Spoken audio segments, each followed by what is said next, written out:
So this discussion right here is going to be more about the trends and the mathematical analytical side as we're using these numbers, because rarely are we thinking about where those outcomes lie if we give a certain range. And so what happens when it goes to, the back and it's tabulated is oftentimes we have trends that are not working in a way that people would feel like this would come away and feeling like it's a positive experience.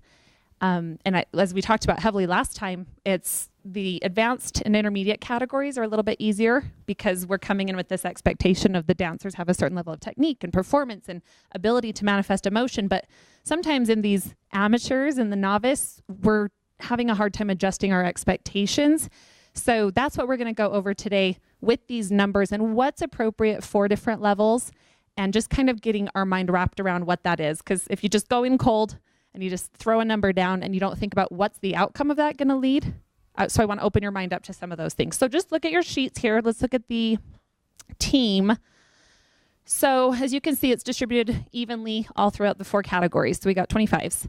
So as a way of trend, Jerry, if you'll skip forward a few slides so that we can look at averages. If each judge were to average a certain number, let's say, can someone just throw out like, what would just be a gut reaction for a basic average amateur jazz routine that was pretty well done? Just kind of a 93, a 94, 92. Okay. I didn't clarify for the full total, right? Okay, so as a total score, we're hearing 92s, 93s, 94s. And you're gonna, here, I'll hit this really fast.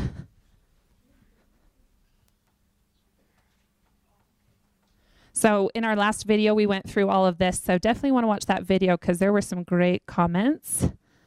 Okay, this is what I want to focus on. So if each category were to average 23s, which doesn't feel low, does it? But it adds up to a 92, which if every judge averaged 92, would that give them a diamond? No. And that's fine, but if 92 is high for an amateur category, and so the highest an amateur group is coming away with is not a diamond, can we see that that could potentially become a trend, and that has become the trend? So for an amateur group, and we'll watch some of this hopefully on some videos of examples, what we want to do is adjust that expectation for where that plot graph should lie. Now, a lot of people might think, oh, well, this is kind of rigging the scores. Does anybody have an issue with that? It's not rigging at all. It's just readjusting our expectation for the range. Are we on the same page there? Okay. So if you were to average, let's say, a 25 in choreography, 23s in technique and execution is likely, and 24, that just looks like a decently done routine, and a 95. And so if each judge were to average a 95, we're looking at a total of 285, which, do you have those numbers memorized off the top of your head? Right here, because I don't have them. Perfect. That would be pretty impressive. And for those who can't see on this right-hand side, it's a 25, 25, 24.5, and a 24.5, which is a total for 99. That better be a darn good dance that had you jaw dropped, right? Now, Jerry Lee's always saying we don't give perfect scores. And I believe there still has been some. I don't know. That's our policy at Aspire. Yeah, Donna's nodding her head. So we don't give perfect scores, no matter how jaw-dropping it is. We've got to find something. And Jerry Lee made a good comment. Like, how many of you have been watching the Olympics? How many of you watched any of the, ice dancing and things like that, figure skating? Are they getting perfect scores? Are they not incredible? I mean, they may fall and stuff like that. But I think the point being, it doesn't matter what level they are. We have to be careful not to come in and gauge them against a previous group, rather than for them and that level and that expectation. And so that's, I think, the hardest part of judging, and getting a lot of head nods from everyone that's in here for you on the camera.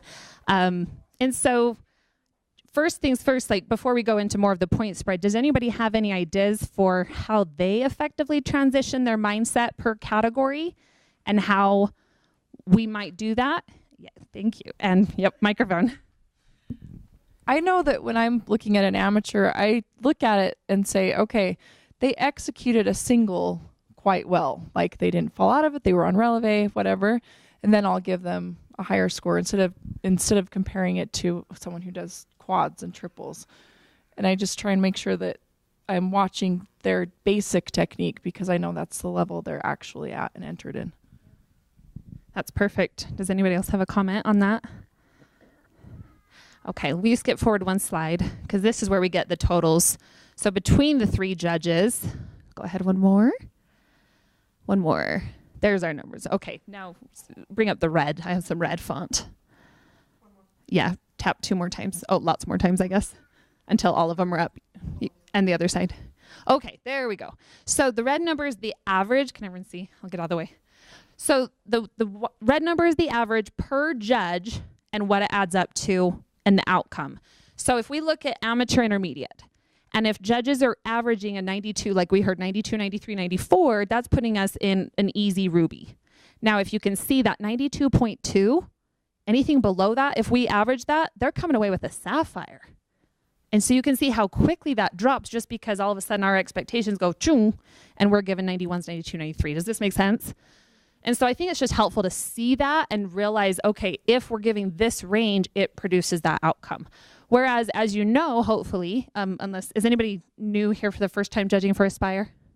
Okay, awesome. And definitely a lot of you watching. So on the intermediate advanced, those numbers are adjusted. So you can see it's not 284 to 300, it's 290 to 300. I mean, I'll bridge the gap between those dots. I know you already know this, but that's because the expectation for the technique is higher, and so therefore their numbers will naturally be a little higher. I think that's natural psychology, right? And that's what we're fighting against and trying to break that by looking at trends here. So I think it's safe to say that if we can see that the emerald, Darlie, is there ever, do you ever warrant that emeralds are absolutely necessary to be given? And that's what we need to hear.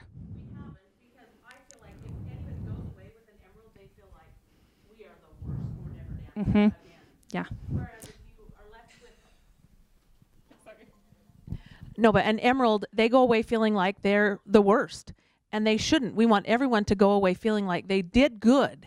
You know, they didn't take first, or they didn't. They may have even come in last, but they did their best, and so they can go away feeling positive about it. That's the most important thing. Yeah, that's well said, and remembering the whole goal of this in the first place, and to make sure we're all on the same page, and you know that this can be a positive experience, and that we feel empowered in our judging rather than just kind of enduring. And I'll admit there have been times I feel like that. I mean, I don't know if I'm alone in that, but you know, keeping that brain like super dialed into being on point with everything. So let's look at, so an emerald would be averaging less than an 89. So is it safe to say we should probably never be giving below an 89? But realizing that even that 90 to 91 is a very sensitive area that we have to really determine, is this warranted? So on the other hand, when we get really advanced groups, what we're seeing is a lot of 99s, 99.5s, and the occasional 100 that shouldn't be happening. What about those bonus points? Because that's something you've always said is, you know, this should be applauding really outstanding things. So should the bonus not be applied if they're already going to be giving a 99.5? I would say no, because then they would get 100. Okay. So that would be a no for everyone on the camera. All right, so if we look at the diamond for an intermediate and advanced to walk away with a diamond, we're averaging 96.7 to 100. I need to come over here so I can see. A ruby averaging 94.7 to 96.6. I think it would be helpful if everyone like just jots this down. I was thinking I would want to bring this in myself before judging and kind of remind myself where that spread would look like just for the appropriate category and judging that pod. So a sapphire on the intermediate advanced, 91.3 to a 94 is basically like, you got some work to do. This was, you know, let's clean this up a little bit, which that's what we're easily giving the amateur intermediates. So I don't know, any comments on this? Is anyone making a connection that maybe they didn't before that they can articulate here? Yeah, Matt. Yeah. So when I judge or I'm critiquing a dance, now that I'm looking at this spread, I feel like I would judge lower than most or like average because my expectations are so high. Do I stay do I keep the consistency of like my scores being all low, or do I just shift it in a sense? Like, I mean, if I was scoring 93s and everyone was like 96, 97, but I scored 93s, 94s kind of with all the intermediate advanced, is that okay, or should I reevaluate my scores, if that makes sense? Okay. Perfect question too, because I think that's what we're running into, especially if there's two judges like way up here and then the one, and then we're looking at this trend and it's weird. Jerry, I think, do you want to comment on that? And then I'd love to hear from others. I think consistency is probably the most important, because if you're, if you stay in the same range, you're great. However, if you're way below another judge and they're clear up here, it starts to, who is the right one? Of course, they know it's the higher one because everybody wants to have the higher score. So, and so sometimes you need to come together a little bit. If some scores are a little too low, sometimes we need to evaluate and say, wow, there's a 5-point span between you and this other judge. Let's look at it and see, maybe somebody needs to give a little, or the high one needs to come down a little. You know what I mean? So that you're more in the same range. And do you, as Aspire, when each category is closed, each individual group, do you give them like the top 5, like so everyone sees who placed above them or below them?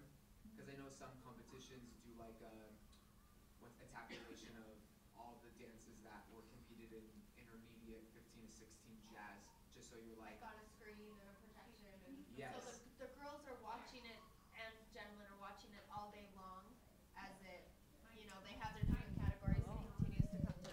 Sorry. No.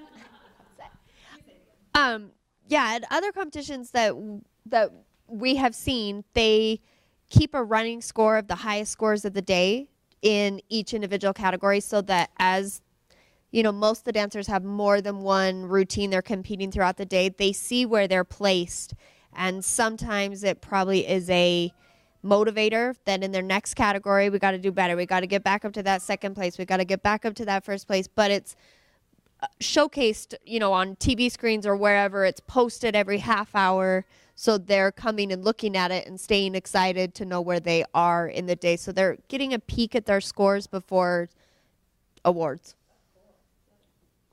And at like the end of the day, and at like the end of the competition day, if I was in a jazz routine, I would get my, my score sheet, and then I would look at the back page and it would show the 7 dances that I competed against. So I can see judge 1, 2, and 3. If I got a 92, a 98, a 99, I would look at that first judge and say, okay, did they give everybody else those low scores? So it's nice to be like, okay, everybody, he gave like 91, 92, 93. Okay, it wasn't just my personal dance, it was just him and his expectations versus judge 2 who gave everybody 96, 97, 98s. Is that something like you do? Or? I don't know. Is that done? No, we have not done that. No. Okay. We do have everybody's scores, but we don't give them. So we do have everybody's scores. We just don't publish them. That everybody gets everybody's scores. So.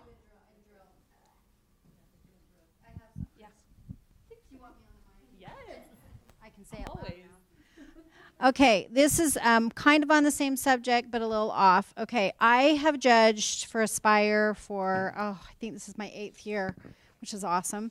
But at the very beginning of the season, I watch judges, especially younger, newer judges, and they give really, really, really high scores. We're talking 98s, 99s. And I, as a seasoned judge, I've judged for over 30 years, feel that, especially at the beginning of the season, you should not be up.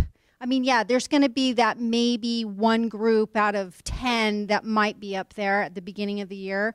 But most of them should be, mid-range, mid-90s. And I think maybe we need to let the ones that haven't judged as much, it's just teaching them that they need to be watching where the girls are in their technique. That's really what you need to be picking at the beginning, is their technique, because that's what they need to improve on. By the end of the year, they need to be up there higher because you've seen improvement. Of course, we never say, oh, I saw that last weekend and it was awesome, and you've done so much better. You can't say things like that, but you in your mind know that they've worked and they look better, and so you're going to give them a higher score. So maybe I'm not sure how to get that out to people, but just really watch. But it's usually, and I don't feel like I can say something to someone, and I feel like it's not really my place to say something like that to another judge because, I have my opinion and they have their opinion. But when I'm judging a 94 and this person's getting a 99, you're like, okay, something's wrong here. There's really something wrong. And you're thinking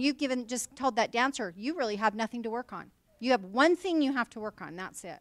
So I don't know, just to help the dancers, I think, to improve throughout the whole year, the whole season, 4 months that we have. So I love that. And I think what you bring up is a hugely important thing, which is that we all feel comfortable having these conversations and talking about it and asking questions and getting clear instead of just kind of doing our own thing, showing up, doing it, leaving. So I love that we're having these conversations. So thank you all for being here and for watching the video. Are there any other comments or questions or anything else on the points? Yes, please. So I remember last time I judged, you had to pick, like out of the section of dances, you had to pick which one you think need to be first, second, third, or fourth. And I just remember thinking like, oh my heck, I do not remember these, like which ones are which. And like, I feel it was hard for me to compare to the ones that I might have like judged lower, but like later on in the dance, I felt like the last dance was better than the first, but I was judging, I gave a higher score to the first one. So like, how can you guys like remember or determine like, how do you judge against the section better? Does that make sense? Strategy, right? I would love to hear from more of our seasoned judges. Yeah. So when you get your program, we'll show you a pod, and we will not take your judges' sheets away from you until that pod is done. That way you can go back and go, okay, I gave these first ones maybe a little higher when the last ones were better. You can adjust that at that point. That's why we let you keep them. Okay. And are we in agreement that the first dance of the pod probably should not be pretty high, even if you feel it was incredible? You've got to leave some margin there. You have to, which may result in a little bit lower trend. Right. Yeah. Yeah. And I know this probably sounds trivial, but if you make changes on your score sheet, what do we have to do? Initial. You must initial. Yep. Use a pencil. And someone in the group said something about bringing their own special mechanical pencils. Does anyone remember that? I want to go back and find that. I was just going to say, in answer to yours, make sure you write down the costumes, which you probably do, and that helps trigger. And then I try and kind of place them as I go. Like, okay, I know I liked that one. I don't remember what they did, but I know that one, like, I try and do it as I go. I don't know, it's hard. Yeah, it's perfect. Great, yeah, Matt. Do you, for Aspire, is it the whole bracket is back to back to back, or is it like lanes? Oh, it is back and forth. Okay, so it'd be intermediate, advanced, amateur, beginner. Okay, perfect. Okay, awesome. Okay, perfect. Time in between each routine that you can kind of finish up your routine and writing more comments or whatever you need to do before the next one comes up. Perfect. You have basically one song. Yeah. And then you're back up. Okay. Do you want to repeat it? You did such a great job. Such a great job.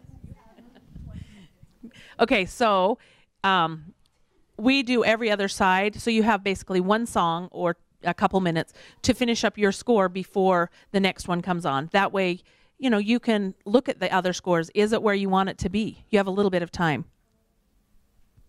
Now, I just had a few different situations come to my mind because we can talk and it sounds all easy peasy, but what happens if there's a scratch and you've got back to back? So all of a sudden you're in a very stressful situation.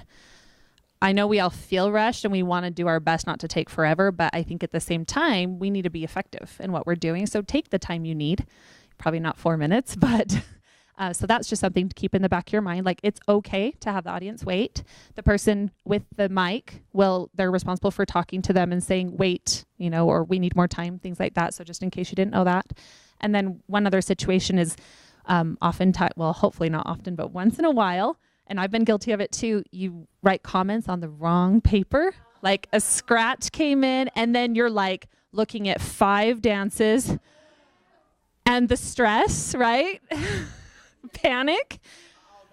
So just before I'm done, this is the last thing I wanted to talk about, just because we're going to be so meticulous and awesome, and then something throws you off and mentally you're so all over the place.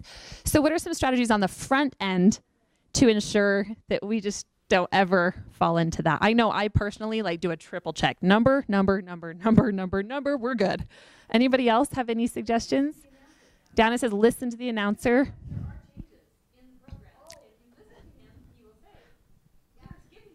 There are changes in the program. And so listen to the announcer, because they will actually catch the accidents. And so that's when the audio judge would be responsible for quickly correcting and getting things back on. They will try to fix things, okay? Any other comments? I think this has been a good discussion and hopefully helpful for what we're doing. So, yeah, here, I'll give you the mic. On your sheet. So if you're watching your routine and you think, that was great, I'd really like to see them get a diamond, what do we have to score them? Oh, 23 to 25. It's right there on your sheet. Stay in the rubric and you'll be fine. Okay, well, actually, do you want to just keep the mic? You're next. And then I would just say, too, sometimes we'll get a sheet back and they've given a 95 or a 99 or a 99.5, and then on the back there's all these corrections. You cannot do that. You did all this crap wrong, but 99.5. No. Justify your score. Okay. So just remember, please arrive about a half an hour early for the competitions. On a Friday, no more than that, because we're waiting for school to get out. So if you get there before that, you'll just be standing in the hall. And half an hour before. If you're running late, I get it. Just shoot me a text. I'm on my way, whatever, okay? Just let me know that you're going to be a little bit late, and we'll be totally good. Also, all of you, I think, have my phone number in your phones. During the competition, if you need a break, if you have to go to the bathroom, there's an emergency, something goes on, give me a text, and I will run down and jump into your spot for you, okay? So that you can have a break. And one thing that I would really like to talk about with the audio judging, any of you that went to the Utah Dance Judges Association meeting, they had a little section on audio judging, and I want to just say, I don't agree with anything they taught at that, so please throw that out the window. What they said at that meeting was, it's okay to have dead time. Don't talk just to talk. Make sure that what you're saying is good. That person has obviously never been in a room when a coach comes in and says, we got our audio back, and they didn't say anything. There is always something to say. Always. There's staging, there's lighting, there's did they progress well in there? A lot of times you'll see a girl in an intermediate do a super advanced move, but she can't do a chaîné turn. So, or there's little kids who do nothing but shake a little bit and make a pose. They can do some technique. Talk to them about that. There are things this kid's capable of doing. They can do a tendu, they can do a passe, they can do a single chaîné turn. There's things they can do. Did they use the whole stage? Are they only going to the right? I saw a girl at Miss Utah Drill last week. She was in the top 10, and she never went to the left side of the stage in the whole routine. So that's something I would have said. You got to use that left side, Are they turning right and left? Are they leaping right and left? Are they splitting right and left? So there's always something you can say. Please, when you are an audio judge, the mic needs to be super close to your mouth. This is rough on my skin, so I always put my thumb right there, because then I get a rash by the end of the day if I don't. So I put it like that. When they come on the stage, don't start talking until the music starts. Once the music starts, what you want to say is, welcome number 101 to the stage here at Taylorsville High School for Aspire's Dance Competition. We are so excited to have you here today. My name's Dana. I'm going to be your audio judge today for your lyrical routine. And then you go off and start going on the whole thing. The other thing I'd like to say is don't, I've heard this, because I listen to a lot of them. I'll go online and listen to a lot of things. And this is what I hear a lot. Oh, that was a good pirouette. Oh, wow. Fun. Do you want to get that back? Or would you rather get, oh my gosh, that was fantastic. Look how awesome you are. That costume is gorgeous. I love that pink on you. You know, what do you want to get? What do you want to get back? Is that person engaged? Does she act like she knows what she's talking about? Is this her passion? Does she act like this is what she wants to, like she knows what she's doing? So please be positive and look up. Those dancers can see you. Smile at them. I find if I'm smiling, it is really hard to talk like this. So smile at them. Make eye contact with them. Especially the little ones, when they come on, you can tell they're scared. If you could make some eye contact with them and smile, it can change their performance. It totally can. So try to do that. And do fill up the time. A couple of seconds of dead time is fine, but I listened to one, I brought one last year, and it was from a judge that I consider to be a great judge. 3 times in the routine, she had over 20 seconds of dead time. That's too much. Yes. So when you get that back as a director, what would you think, Lexi, if you got that back? You're a director. Be making some calls. Yeah. Were you watching? What was she doing? Did she even know what she's talking about? Yeah. So, exactly. And then always at the end of a competition, please self-evaluate. Go back and think to yourself, what could I have done better? We should always be trying to keep educating ourselves, getting better all the time. Also, make sure you're dependable. If you have an emergency, I totally get it. Let me know as soon as you can if you need to be replaced. And I love it when people call and say, oh, I'm really sick, but my so-and-so can come in my place. That is awesome for me. Because at this point, people are booked. So it's hard to find replacements. So if you have ideas for me, that's awesome. Make sure you bring a calculator. If you have a hard time, I bring one when I do it. People that worked with me at the drill, I am the one with the calculator all the time because I cannot add. So bring a calculator. That's totally fine. Be knowledgeable about your dance terminology and make sure you know how to spell everything. Yes. I do have some little cheat sheets that will be on your thing. I think they're still in here. Yeah. Oh well, there's some little things like this too that just have spelling, stuff like that on it. There's also things, I am always looking for better, descriptive, more things to say. This year, Utah Dance Judges Association had, they had some people with hip hop and some people with acro, because acro is now a huge thing. We're adding it in. So I've got some sheets up here, if you didn't get one before, that you can add into your thing. They're calling hip hop urban now. And I did ask permission to use these, but this is all the terminology. When I was coming up as a dancer, we didn't have hip hop. So this has been awesome for me. There's a website you can look on that will give you, what is the name of the website? Steezy. Steezy.com. You can go in and they'll show you what every single one of these are if you don't know what they are. And it's awesome. I've looked at it a ton. So it's great. Like Sierra, you know all these terms, but I do not. So, and also for acro, I've got another one in here for acro. So this will explain to you what all those movements are, like a Valdez, like a Tinsica, that kind of a thing. And we will have a category for that now, so now you will be expected to know what that is and be able to make comments on that. So make sure if you don't have one of these in your folder that you take one. They're really, really good. And then, so you're doing your audio, you're talking. When the music stops, you have to wrap it up. When you're doing high school drill, they say, take a minute and kind of summarize. Don't do that for us. When the music stops, you're done. You can have maybe 2 words out of it, but then Tara's going to cut you off if you keep going. So cut it off and be done, okay? And I practice my audio skills all the time. If I'm watching Dancing with the Stars or So You Think You Can Dance, I talk the whole time. My family doesn't like to watch it with me because I do. But then when I hear the professionals talk, I'm going, oh, I was right on. That's what I said, but it's a skill. If you don't practice it, you won't be good at it. So you have to keep practicing it all the time. And make sure, like we talked about, your voice is upbeat.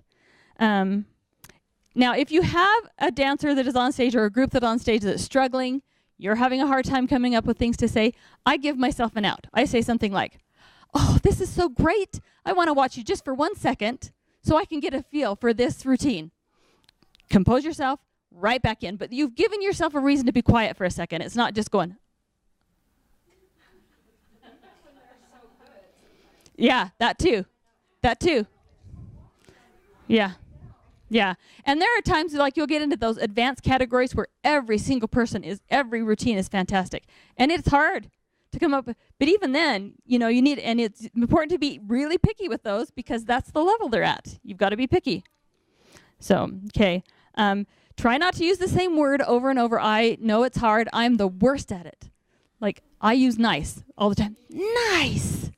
That's so nice. So I was really conscious of that during drill this year. I was always trying to come up with a different, I used nice last time. Great, fabulous, terrific, phenomenal. There's a lot of things you can use. So make sure you're trying to not use the same word over and over.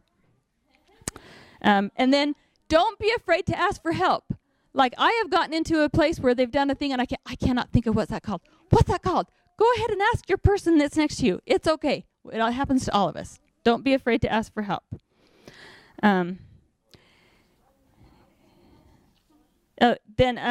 just for professionalism reasons, make sure you're dressed professionally when you come to a competition. Make sure you're knowledgeable about proper technique and execution. If you see a team over and over, like I've seen a studio that has done fouettes wrong, like the whole day you see them doing fouettes. So I use that opportunity to say, okay, let me just tell you how this really should be executed. Go ahead and do that. Some people that are teaching maybe aren't educated as well as some of us are. So go ahead and share your knowledge with them. Make sure you're critiquing the performance that you see that day. Don't compare it to something you've seen. If you've seen that team before, make sure you're just judging them for that day. Stay current. Remember, it's your job to educate in a positive way. Always try to, even if you're saying you're doing that wrong, say, but you are so great, I know you can pick that up and do it the right way. Make sure you are always positive. If you're in the hallways, you're going to the bathroom, if you run into somebody please be discreet. If it's your neighbor or whatever, just talk to them like, hello, it's good to see you, and then move on. Don't sit and talk to somebody in the hall for a really long time. And try not to socialize with contestants either if you see them out in the hall, or coaches. Because even though I know you're all being fair, other people are going to look at that and say maybe not so much. And then I just found this little thing. It says, what makes a great judge? And I thought there were some great things on here. Be sure you're not biased. So if you've heard, for example, that Davis is awesome, and you go thinking Davis is going to be awesome, throw that out of your head. Maybe Davis isn't awesome this year, okay? Competitors want to see a judge that smiles. They want to see a judge that gives them the feeling they're interested in their performance. So if you're sitting around and you're bored and you're eating a candy bar, maybe they're not going to think you're so excited about what they're doing. Make the dancers feel like that they want to give you their best performance. So if you're really out there, you're passionate about what you're doing, you're engaged with them, they're going to do better for you. Be a judge that's knowledgeable about all genres, knowledgeable about technique, and knowledgeable about terminology. Be able to read the writing on the judges' sheets. That's one thing. Please, if your writing is bad, try to write it legibly so people can, and make sure that all of your critiques are constructive, so that people are learning. This is your chance to educate too, and so make sure that you are being positive about that and educating as you go. Anything to add to that, Shirley? Okay. Make sure you pick these up if you don't have them. Here's a sheet on audio judging. There's one on hip hop, and there's one on the acro. So since that's new, if you don't have one, please pick one up of those. It's got really good stuff on it. Excited for a new year? It's going to be fun. I'm glad you're all here and looking forward to get to visit with you all as the year goes on. Thanks. Okay, thank you everybody for coming. We appreciate you taking the time. Is there anybody that has any questions or comments that they would like to make before we are done?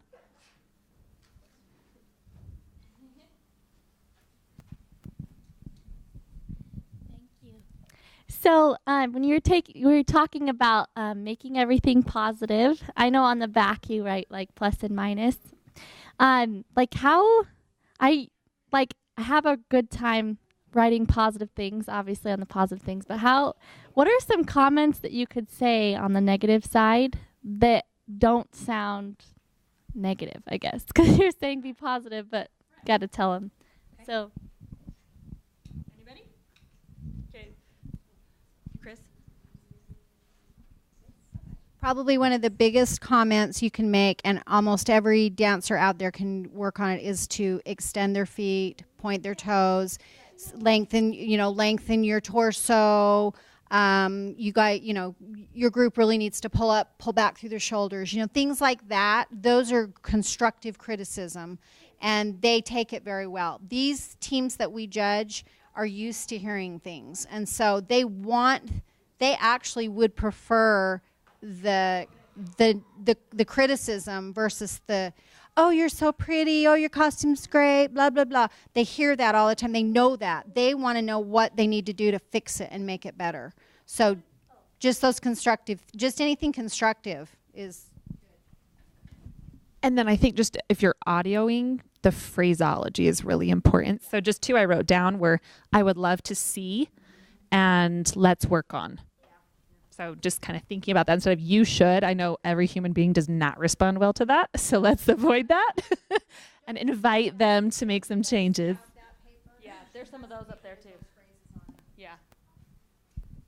I like using I challenge you to do this sometimes because, a lot of times it's like, challenge yourself to raise that releve higher or, So when you watch the dance, should you be looking for the negative things first and then like at the end write positive? No, I'm right. Okay. Okay. Just like focusing. Okay. If you relax your shoulders, your neck would look so much prettier and longer, stuff like that. Instead of just like, because I've seen a lot of people this year, I don't know how you guys feel, that were doing this when they turned. So, relax those shoulders, really press down, lengthen, so it doesn't have to be you look like crap, So, yeah, relax your shoulders. And dancers expect to get things like that, I feel like, don't you? Well, they're giving it on the weekly. Right. And teachers like it because then the teacher goes, see, it's not just me, the judge said so too, right? Okay. Okay. Oh, I've got lots of them. Up here. We might need to make some more copies for the year, but I've got them. These are just things, I collect things like this all the time. So, the positive and negative comment things. But I have some others. There's some right there. Okay, here's the ones instead of poor or bad. So here's some different words you could use, like that wasn't well defined. Extend your feet, like Chris said. That was unclear. There's a lack of connection. So these are, challenge your abilities, like Sharon said, careful not to anticipate, a little late, elaborate, keep energy, more rehearsal, predictable, strive for. And I've used don't anticipate a lot, because I see, especially when they're going to do a lift. My favorite's the ready for the pirouette. Yeah. Don't anticipate that move. Or like if there's a girl that's going to do a cartwheel on your legs and they're down here at 8, it counts before. Wait until she's about ready and then surprise us. Yeah. You don't have to see her for although good thighs afterwards. But so anyway, so I've got lots of these. And I have some for good too. So for extra, so if you get stuck on a word like nice, like I do all the time, then I have some, words for that too. So, okay. Okay, thank you. We're going to go ahead and end our video, and we appreciate everybody coming.